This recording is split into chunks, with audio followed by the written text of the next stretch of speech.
Welcome back to dine with Ann. ഇന്ന് നമുക്ക് വളരെയധികം ഫേമസ് ആയിട്ടുള്ള chef Suresh Pillai special fish nirvana എങ്ങനെ ഉണ്ടാക്കുന്നത് നോക്കിയാലോ. ഞാനിവിടെ പിലോപ്പി എന്നുള്ള മീനാണ് കേട്ടോ എടുത്തിട്ടുള്ളത്. നിങ്ങൾക്ക് വേണമെന്നുണ്ടെങ്കിൽ കരിമീൻ അല്ലെങ്കിൽ ആവോലി അല്ലെങ്കിൽ നെയ്മീൻ അങ്ങനെയുള്ള ഏത് മീൻ വേണമെങ്കിലും എടുക്കാം കേട്ടോ. കഴുകി വൃത്തിയാക്കിയ മീൻ രണ്ട് വശവും നന്നായിട്ടൊന്ന് വരഞ്ഞു കൊടുത്തിട്ടുണ്ട്. അങ്ങനെയാണെങ്കിൽ മസാലയൊക്കെ മീനിൻ്റെ ഉള്ളിലോട്ട് പെട്ടെന്ന് തന്നെ ഒന്ന് പിടിച്ച് കിട്ടും. ആവശ്യത്തിനുള്ള ഉപ്പ്, 1/2 ടീസ്പൂൺ കുരുമുളക് പൊടി, 1/4 ടീസ്പൂൺ മഞ്ഞൾപ്പൊടി, 1/2 ടീസ്പൂൺ കാശ്മീരി മുളക് പൊടി. ഇത്രയാണ് മസാലയായിട്ട് ഞാൻ ചേർത്ത് കൊടുത്തിട്ടുള്ളത്. ഇനി നമുക്കിതിലേക്ക് ഒരു നാരങ്ങയുടെ പകുതി ഒന്ന് പിഴിഞ്ഞ് ചേർക്കാം.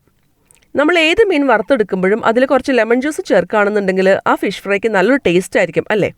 അപ്പോൾ ഈ ഒരു റെസിപ്പിയിലും ലൈം ജ്യൂസ് സ്കിപ്പ് ചെയ്യാതിരിക്കാനായിട്ട് പ്രത്യേകം ശ്രദ്ധിക്കണം കേട്ടോ. ഈ മസാലയ്ക്ക് പുരട്ടിയതിന് ശേഷം നമുക്ക് ഈ മീനൊന്ന് വറുത്തെടുക്കാനുണ്ട്.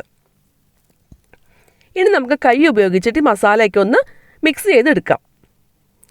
നമ്മളെടുക്കുന്ന മീനിൻ്റെ വലിപ്പം അതിൻ്റെ തൂക്കമൊക്കെ അനുസരിച്ചിട്ട് നമ്മളെടുക്കുന്ന മുളകിൻ്റെ അളവിൽ വ്യത്യാസം വരുത്താം കേട്ടോ. അതേപോലെ നമ്മുടെ ഓരോരുത്തരുടെയും ടേസ്റ്റ് അനുസരിച്ചിട്ട് നമുക്ക് കുരുമുളക് പൊടിയും അതേപോലെ തന്നെ മുളകിൻ്റെ അളവിൽ മാറ്റം വരുത്താം.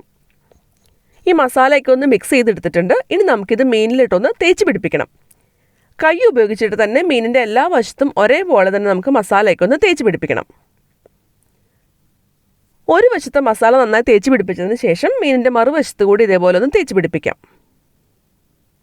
ഈ സമയത്ത് ആ മസാലയ്ക്കൊന്ന് ടേസ്റ്റ് നോക്കുക. അതിൽ ഉപ്പ് അല്ലെങ്കിൽ എരിവൊക്കെ കുറവുണ്ടെന്നുണ്ടെങ്കിൽ കുറച്ചുകൂടിയൊക്കെ ആഡ് ചെയ്യാൻ നമുക്ക് അഡ്ജസ്റ്റ് ചെയ്യാം കേട്ടോ.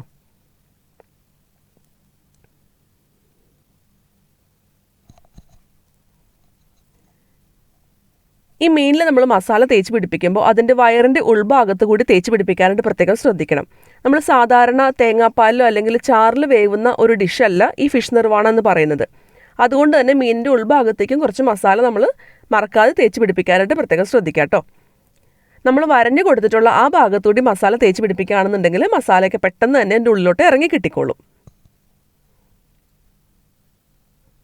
ഇപ്പം നമ്മൾ മീനിൽ എല്ലാ ഭാഗത്തും മസാല ഒരേപോലെ തന്നെ തേച്ച് പിടിപ്പിച്ച് വെച്ചിട്ടുണ്ട്. ഇനി നമുക്ക് ഇത് മിനിമം ഒരു അരമണിക്കൂറെങ്കിലും ഒന്ന് മാരിനേറ്റ് ചെയ്യാനായിട്ടൊന്ന് മാറ്റി വയ്ക്കാം. ഒരു പാനിലേക്ക് നമുക്ക് കുറച്ച് വെളിച്ചെണ്ണ ചേർത്ത് കൊടുക്കാം. വെളിച്ചെണ്ണയിൽ ഉണ്ടാക്കിയാലാണ് കേട്ടോ അതിന് പ്രത്യേക ടേസ്റ്റ് ഉണ്ടാവുള്ളൂ. നമുക്ക് ഈ പാനിൻ്റെ എല്ലാ ഭാഗത്തേക്കും വെളിച്ചെണ്ണ ഒന്ന് ചുറ്റിച്ച് കൊടുത്തിട്ട് എല്ലാ ഭാഗത്തേക്കും ഒരേപോലെ വെളിച്ചെണ്ണ എത്തിച്ചു കൊടുക്കാം. ഇനി നമ്മൾ മാരിനേറ്റ് ചെയ്ത് വെച്ചിട്ടുള്ള മീൻ ഈ പാനിലേക്കൊന്ന് വെച്ച് കൊടുക്കാം. നമുക്കിത് ചെറു തീയിൽ വെച്ചിട്ട് നന്നായിട്ടൊന്ന് ഫ്രൈ ചെയ്തെടുക്കണം. അത്യാവശ്യം നന്നായിട്ടൊന്ന് മൊരിഞ്ഞ് കിട്ടണം. മീനൊക്കെ നന്നായിട്ട് വെന്ത് രണ്ട് വശവും നമുക്ക് ഒരേപോലെ ഒന്ന് മൊരിച്ചെടുക്കണം. ചെറു തീയിൽ വെച്ചിട്ട് എപ്പോഴും മീൻ ഫ്രൈ ചെയ്യാണ്ട് പ്രത്യേകം ശ്രദ്ധിക്കണം കേട്ടോ. എന്നാൽ മാത്രമാണ് ഫിഷിൻ്റെ ആ ഒരു ടേസ്റ്റ്, എക്സാക്റ്റ് ആയിട്ടുള്ള ടേസ്റ്റ് നമുക്ക് റിട്ടേൺ ചെയ്യാൻ പറ്റുള്ളൂ. ഒരു വശം നന്നായി മൊരിഞ്ഞ് വന്നു കഴിഞ്ഞാൽ നമുക്കൊന്ന് തിരിച്ചിട്ട് കൊടുക്കാം. എന്നിട്ട് മറുവശം ഇതേപോലെ ഒന്ന് വേവിച്ചെടുക്കാം. ഇപ്പോൾ ഇതാ മീനിൻ്റെ രണ്ട് വശവും നന്നായിട്ട് വെന്ത് മൊരിഞ്ഞ് വന്നിട്ടുണ്ട്. ഇനി നമുക്കിത് തവയിലൊന്ന് മാറ്റി വയ്ക്കാം. ഇനി ഞാനിവിടെ ഒരു മൺചട്ടിയാണ് എടുത്തിട്ടുള്ളത്. അതിലേക്ക് ഒരു വാഴയില ഞാൻ വെച്ച് കൊടുക്കുന്നുണ്ട്. ഫ്രഷ് ആയിട്ടുള്ള വാഴയില കഴുകിയിട്ട് വെച്ച് കൊടുത്തിട്ടുള്ളതാണ്. ഇനി അതിലേക്ക് നമുക്ക് 2 ടീസ്പൂൺ വെളിച്ചെണ്ണ ഒഴിച്ചു കൊടുക്കാം. അതിൻ്റെ മീതെ നമുക്ക് കുറച്ച് കറിവേപ്പില തൂക്കി കൊടുക്കാം കേട്ടോ. ഇനി നമുക്ക് അതിൻ്റെ മീതെ നമ്മൾ വറുത്ത് വെച്ചിട്ടുള്ള മീൻ എടുത്ത് വയ്ക്കാം. ഇനിയാണ് ഇതിൻ്റെ മെയിൻ ഇൻഗ്രീഡിയൻറ്റ്, കട്ടിയുള്ള തേങ്ങാപ്പാൽ. നമ്മൾ ഒരു തേങ്ങയിൽ നിന്ന് എടുത്തിട്ടുള്ള നല്ല കട്ടിയുള്ള തേങ്ങാപ്പാലാണ് 1 കപ്പാണ് ഞാൻ ചേർത്ത് കൊടുത്തിട്ടുള്ളത്. മീനിൻ്റെ മീതേക്കും സൈഡിലേക്കൊക്കെ ഈ തേങ്ങാപ്പാൽ നമുക്കൊന്ന് ഒഴിച്ചു കൊടുക്കാം. ഇനി ഇതിലേക്ക് ഞാൻ 1 ടേബിൾ സ്പൂൺ ഇഞ്ചി, അത് പൊടിയായിട്ട് അരിഞ്ഞതാണ്, ഇത് നമുക്ക് ഈ തേങ്ങാപ്പാലിലേക്കൊന്ന് ചേർത്ത് കൊടുക്കാം. ഇതിൻ്റെ ഒരു ഫ്ലേവർ എന്ന് പറയുന്നത് തേങ്ങാപ്പാലും അതേപോലെ തന്നെ ഇഞ്ചി, പച്ചമുളക്, കുരുമുളക് ഇതൊക്കെയാണ് കേട്ടോ. ഇനി ഇതിലേക്ക് 3 പച്ചമുളക് എടുത്തിട്ടുണ്ട്. അത് ഞാൻ 2ആയിട്ട് പിളർന്നതാണ്. അതുകൂടി ഇതിലേക്ക് ചേർത്ത് കൊടുക്കുന്നുണ്ട്. ഇനി ഇതിലേക്ക് 1 ടീസ്പൂൺ കുരുമുളക് പൊടി കൂടി ചേർത്ത് കൊടുക്കുന്നുണ്ട്. നമ്മൾ മീനിൽ മാത്രമല്ല മസാല പുരട്ടിയിട്ടുള്ളൂ, തേങ്ങാപ്പാലിലേക്ക് നമുക്ക് കുറച്ച് മസാല വേണ്ടേ. ഇതാണ് ഇതിൻ്റെ ഒരു സോസിൻ്റെ മസാല എന്ന് പറയുന്നത്. ഇനി തേങ്ങാപ്പാലിലേക്ക് ആവശ്യത്തിനുള്ള ഉപ്പ് ചേർത്ത് കൊടുക്കുന്നുണ്ട്. ഇനി ഞാനിവിടെ വേറൊരു വാഴയില എടുത്തിട്ട് ഇതൊന്ന് മൂടി വെക്കുന്നുണ്ട്. എന്നിട്ട് ഒരു 5 മിനിറ്റെങ്കിലും നമുക്കൊന്ന് തിളയ്ക്കാനായിട്ടൊന്ന് വെയിറ്റ് ചെയ്യാം. 5 മിനിറ്റ് കഴിഞ്ഞ് ഞാൻ വാഴയിലൊന്ന് മാറ്റി കൊടുക്കുന്നുണ്ട്. ഇപ്പോൾ ഈ തേങ്ങാപ്പാലൊക്കെ ഒന്ന് തിളച്ച് വരുന്നുണ്ട്. നമുക്കിനി ഇതൊന്ന് മിക്സ് ചെയ്തെടുക്കാം.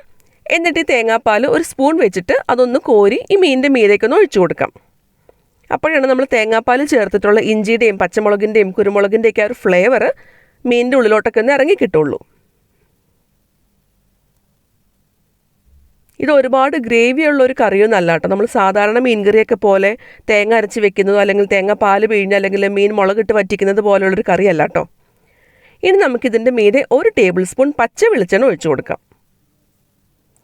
കുറച്ച് കറിവേപ്പില കൂടി ഇതിൻ്റെ മീതെ നമുക്കൊന്ന് ഇട്ട് കൊടുക്കാം. ഇത്രേ ഉള്ളൂ നമ്മുടെ ഫിഷ് നിർവാണ എന്ന് പറയുന്നത്. ഇനി നമുക്ക് ഫ്ലെയിം ഓഫ് ചെയ്യാം. ഇത് നമുക്ക് ചോറിൻ്റെ കൂടെയോ അല്ലെങ്കിൽ അപ്പം, ഇടിയപ്പം, പുട്ട്, ബ്രെഡ് അങ്ങനെയുള്ള എന്തിൻ്റെയും കൂടെ കഴിക്കാൻ പറ്റിയൊരു അടിപൊളി കോമ്പിനേഷനാണ് കേട്ടോ. അപ്പോൾ ഇതുവരെ ഈ ഒരു ഡിഷ് ട്രൈ ചെയ്യാത്തവരുണ്ടെന്നുണ്ടെങ്കിൽ ഒന്ന് ട്രൈ ചെയ്ത് നോക്കൂ കേട്ടോ. ഈ വീഡിയോ ഇഷ്ടമായെന്നുണ്ടെങ്കിൽ ലൈക്ക് ചെയ്യാനും കമൻറ്റ് ചെയ്യാനും ഷെയർ ചെയ്യാനും മറക്കരുത്. എൻ്റെ ചാനൽ ആദ്യമായിട്ട് കാണുന്നവരാണെങ്കിൽ ഒന്ന് സബ്സ്ക്രൈബ് ചെയ്തോളൂ കേട്ടോ. ഒപ്പം കാണുന്ന ആ ബെൽ ബട്ടൺ പ്രസ് ചെയ്യാൻ മറക്കരുത്. അതിലെ ഓൾ എന്നുള്ള ഓപ്ഷൻ ഇനേബിൾ ചെയ്യാൻ മറക്കരുത് കേട്ടോ. അങ്ങനെയാണെങ്കിലാണ് ഞാനിടുന്ന വീഡിയോയുടെ നോട്ടിഫിക്കേഷനൊക്കെ നിങ്ങൾക്ക് കിട്ടുള്ളൂ. അപ്പോൾ വീണ്ടും വേറൊരു അടിപൊളി റെസിപ്പിയായിട്ട് അടുത്ത വീഡിയോയിൽ കാണാം. അതുവരെ ബൈ.